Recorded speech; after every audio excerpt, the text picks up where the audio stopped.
దువ్వూరు గ్రామంలో గ్యాస్ పేలుడు. నెల్లూరు జిల్లాలో కలకలం. గ్యాస్ పేలుడుతో ఉలిక్కిపడ్డ దువ్వూరు గ్రామం. నెల్లూరు జిల్లా సంగం మండలంలోని దువ్వూరు గ్రామం వినాయకుడి గుడి సమీపంలో ఈరోజు ఉదయం ఘోర సంఘటన చోటు చేసుకుంది. ఉదయం 10:45 సమయంలో పులివర్తి వెంకట సుబ్బయ్య, కమలా దంపతుల ఇంట్లో ఎవరూ లేని సమయంలో అకస్మాత్తుగా భారీ పేలుడు సంభవించడంతో గ్రామం మొత్తం ఉలిక్కిపడింది. క్షణాల్లో ఆ ఇంటి పైకప్పు గోడలు చెల్లాచెదురయ్యాయి. పేలుడు శబ్దం వినగానే స్థానికులు పరిగెత్తుకుంటూ వచ్చి వెంటనే ఫైర్ సిబ్బందికి సమాచారం అందించారు. స్పందించిన ఫైర్ సిబ్బంది కొన్ని నిమిషాల్లో సంఘటనా స్థలానికి చేరుకొని పరిశీలించారు. ప్రాథమిక సమాచారం ప్రకారం గ్యాస్ పైప్ లీక్ కారణంగా ఈ భారీ పేలుడు సంభవించినట్లు ఫైర్ సిబ్బంది తెలిపారు. అదృష్టవశాత్తు ఆ సమయంలో ఇంట్లో ఎవరూ లేకపోవడంతో పెద్ద ప్రాణ నష్టం తప్పింది. వెంకట సుబ్బయ్య బతుకుదెరువు కోసం బ్లూ డాట్ డెలివరీ బాయ్గా పనిచేస్తున్నాడు. పేలుడు ప్రభావంతో ఇల్లు పూర్తిగా దెబ్బతినడంతో పాటు ఇంట్లో ఉన్న సామాన్లు కూడా నాశనమయ్యాయి. మొత్తం 18 లక్షల రూపాయల మేర నష్టం జరిగినట్లు అంచనా. గ్రామస్తులు ఈ ప్రమాదం చూసి దిగ్భ్రాంతి వ్యక్తం చేస్తూ బాధిత కుటుంబానికి ప్రభుత్వం తక్షణ సహాయం అందించాలని కోరుతున్నారు.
నెల్లూరు జిల్లా సంగం మండలం దువ్వూరు గ్రామంలో ఈరోజు ఉదయం సుమారు 10:40 సమయంలో మా స్నేహితుడు పులివర్తి వెంకట సుబ్బయ్య,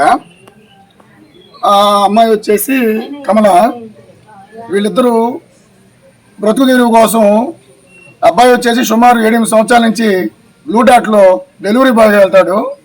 అమ్మాయి వచ్చేసి అసిస్టెంట్ నర్సుగా గుచ్చులో దేవసేని నర్సింగ్ హోమ్లో అసిస్టెంట్ నర్స్గా పనిచేస్తుంది. ఆ క్రమంలోనే 9:30 సమయంలో అమ్మాయి బయటికి వెళ్ళింది. విధివశాత్తు ప్రకృతి వైపరీత్యంగా ఏం జరిగిందో తెలియని విషయంలో ఇంట్లో ఎవరికి తెలియని విధంలో అకస్మాత్తుగా అలివిగాని సౌండ్, విపరీతమైన శబ్దం వచ్చి ఇంటి గోడలకి పైర్ స్లాబ్కి గ్యాప్ వచ్చే విధంగా అంత సౌండ్ వచ్చి ఆ స్లాబు గోడ సుమారు 3 అంగుళాల నుంచి 4 అంగుళాలు సైడ్ వచ్చేసింది. ఓపెన్ అయిపోయి ఇల్లు ఎందుకు పనికిరాని పరిస్థితి. సుమారు 10 అంకణాలు ఇల్లు ఉంటుంది సంసైడ్ తోటే. ఆ ఇల్లు సుమారుగా 15 లక్షలు విలువ చేస్తుందని చెప్పి ఆ ఫైర్ డిపార్ట్మెంట్ వచ్చిన వాళ్ళ అధికారులు కొందరు తెలపడం జరిగింది. సుమారు 2.5 నుంచి 3 లక్షల దాకా ఆ ఫ్రిడ్జ్ అయితేమి, ఏసీ అయితేమి ఇటువంటి వాళ్ళు చెప్పడం జరిగింది. అది ఏ విధంగా జరిగిందని గ్రామస్తులు అందరూ అడుగగా, సిలిండర్ బాగుంది, గ్యాస్ సిలిండరు పైపు వల్ల లీక్ అయి ఉండొచ్చు, ఏదో ఒక రూపంగా వీళ్ళు ఆన్ చేసి మర్చిపోయి ఉండొచ్చు. ఏ విధంగా అయితే గ్యాస్ బయటకు వచ్చింది, తలుపులన్నీ క్లోజ్ చేయటం వల్ల ఒక డ్రాప్ గ్యాస్కి బయటకు వెలువడిన తర్వాత 250 వాట్స్గా అది మారుతుంది వాయు రూపంలో వచ్చే లోపల.